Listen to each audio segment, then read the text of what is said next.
Hello, my name is Elizabeth Stacy-Hurley, and I am a lifetime member of the ISAA, and my number is 001. Joanne Secondino asked me to make a video regarding how the ISAA was started from my perspective. I guess I was asked to do this because I'm the only one still left from the original 6 members who started working toward this goal more than 27 years ago. I started thinking about a club back in 1993 when I got my first Icy, little Asa Grima, from my cousin Johanna Harderdottir in Iceland. About a year after I got her to the States, I called the AKC in New York City to inquire how to register my Icelandic Sheepdog. The lady I talked with said she would have to check and call me back. When she did, she informed me that I was the first person since 1957 who had inquired about registering this breed. And there would be much work to do that could to make this happen. And she was right.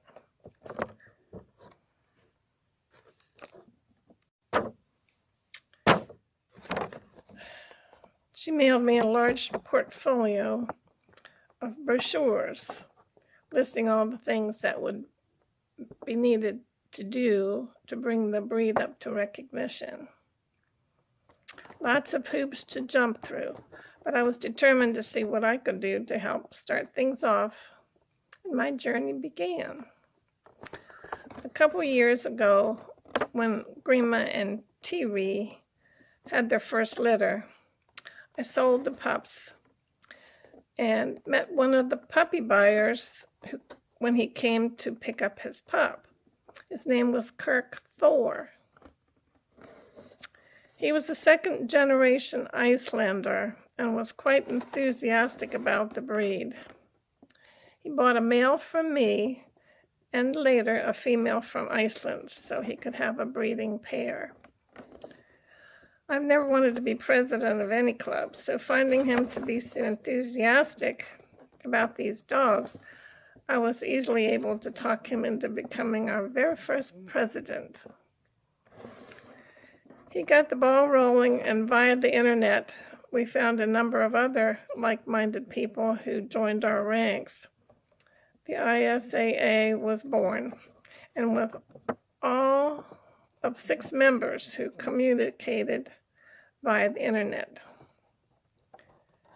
He got the club officially incorporated in 1997, but sadly, after a couple of unfortunate events, he lost both his dogs and dropped out of the club. So I was president.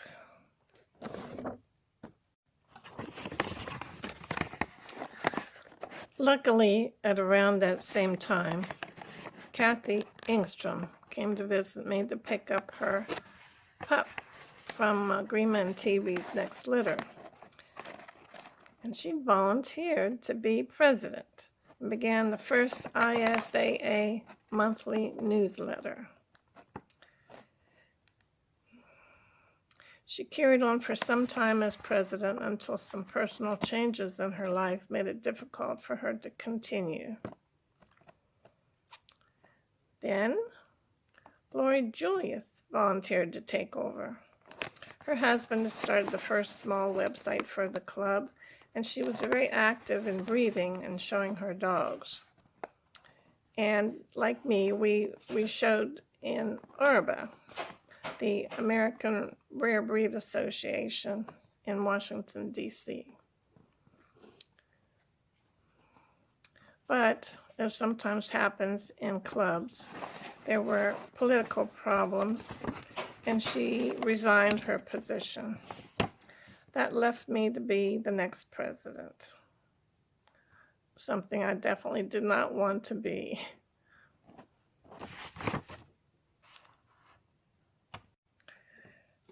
So I asked a relatively new member, Knox Rhyme, who had taken over the webmaster duties earlier.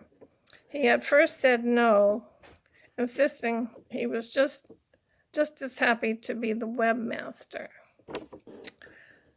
But he finally called me and said he would take on the job, and I was very happy about that. And the club grew exponentially.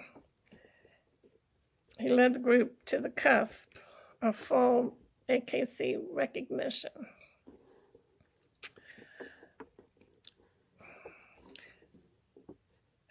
And at last, at the ISAA picnic at our home on August 25th in 2007, in celebration of the Icelandic Sheepdog gaining full recognition within the AKC, we hosted 40 plus Ices that were brought here to Maryland for this by their owners from all around the U.S.A.